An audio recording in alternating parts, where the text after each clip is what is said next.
भारत और पाकिस्तान के बीच cease fire पर सहमति तो बनी, लेकिन दोनों देशों के बीच विवाद अब तक ठंडा नहीं हो पाया है। पहलगाम आतंकी हमले के बाद भारत ने ऑपरेशन सिंदूर के तहत पाकिस्तान में कई आतंकी ठिकानों को नष्ट किया। भारत में आज भी ऑपरेशन सिंदूर की कामयाबी पर जश्न मनाया जा रहा है, तो वहीं दूसरी तरफ इसे लेकर जमकर राजनीति भी हो रही है। इसी कड़ी में बीजेपी सांसद निशिकांत दुबे ने 1991 के भारत और पाकिस्तान समझौते को लेकर कांग्रेस पर जमकर निशाना साधा है। अब आप सोच रहे होंगे कि आखिर निशिकांत दुबे ने क्या कहा। बातों को न घुमाते हुए आइए आपको पूरा मामला बताते हैं। दरअसल लोकसभा के नेता प्रतिपक्ष राहुल गांधी ने विदेश मंत्री एस जयशंकर पर ऑपरेशन सिंदूर को लेकर जुबानी हमला बोला था। राहुल गांधी ने सवाल उठाए थे कि ऑपरेशन सिंदूर की जानकारी पाकिस्तान को पहले क्यों दे दी गई। अब इसी को लेकर निशिकांत दुबे ने कांग्रेस पर पलटवार किया है। बीजेपी सांसद निशिकांत दुबे ने अपने सोशल मीडिया अकाउंट एक्स पर कुछ दस्तावेज जारी करते हुए लिखा कि राहुल गांधी जी, ये आपकी बनाई हुई सरकार के समय का समझौता है।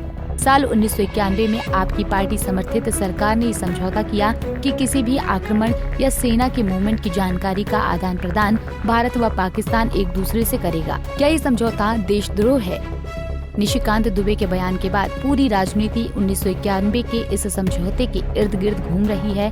अब कांग्रेस ऑपरेशन सिंदूर को लेकर बीजेपी पर हमलावर है, तो वहीं बीजेपी इस समझौते को लेकर कांग्रेस को घेर रही है। अब आप सोच रहे होंगे कि आखिर साल 1991 का ये समझौता क्या था।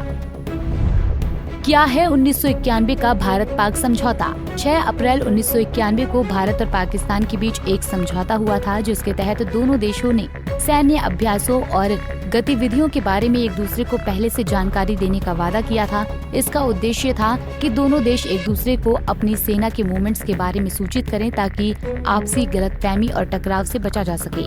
इस समझौते का मुख्य उद्देश्य था दोनों देशों के बीच आकस्मिक या बिना इरादे के हवाई क्षेत्र का उल्लंघन होने से बचा जा सके। इस समझौते के तहत तय किया गया कि भारत और पाकिस्तान एक दूसरे के 10 किलोमीटर के दायरे में उड़ान भरने से बचेंगे, जिससे किसी भी तरह की सुरक्षा समस्या से बचा जा सके।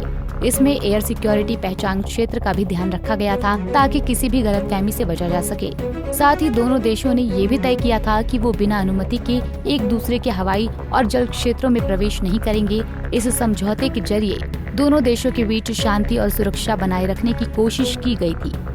निशिकांत दुबे के बयान पर कांग्रेस नेता गुरजीत औजला ने निशाना साधा। उन्होंने कहा कि 1991 का समझौता चंद्रशेखर जी की सरकार में हुआ था। उन्होंने कहा कि अगर ये समझौता गलत था तो आपने 10 से 15 साल से इसे रद्द क्यों नहीं किया। सुनिए क्या कुछ कहा गुरजीत औजला ने।